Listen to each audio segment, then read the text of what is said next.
it could be a $6.49 with your 2-4.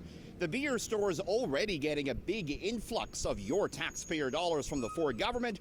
Now City News has learned it's also getting the right to sell a lot more than just suds. Up until now, the beer store was only allowed to sell ancillary items to beer, things like bags of ice, beer mugs, and t-shirts. But the Ford government is now letting it sell just about anything it wants, including lottery tickets. It's a move to help the beer store better compete once corner stores and gas stations start selling booze this September. There's only 3 products the beer store won't be able to sell: cannabis, cigarettes, and liquor. Everything else is fair game, although the privately run beer store won't tell me exactly what more it plans to sell or when it plans to sell it.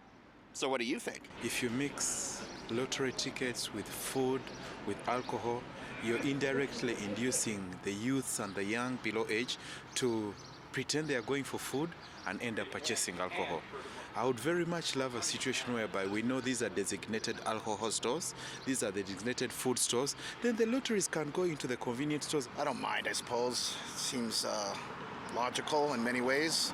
I think competition is usually pretty good.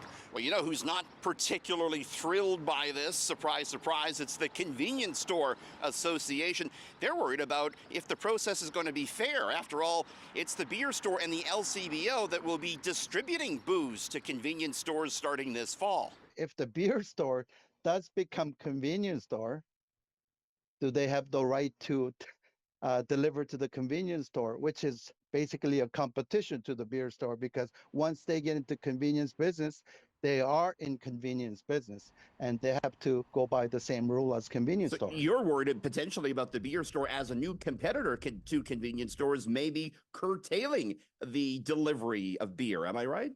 There's a possibility.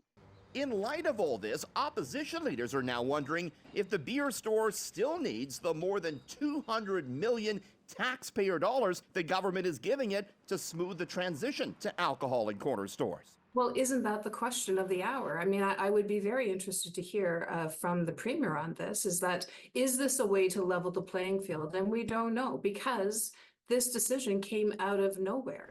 As for the LCBO, it tells City News that it too believes it has the right to sell other products, including lotto tickets, although the Crown Corporation contends it has no plans to do so just yet. Richard Southard, City News.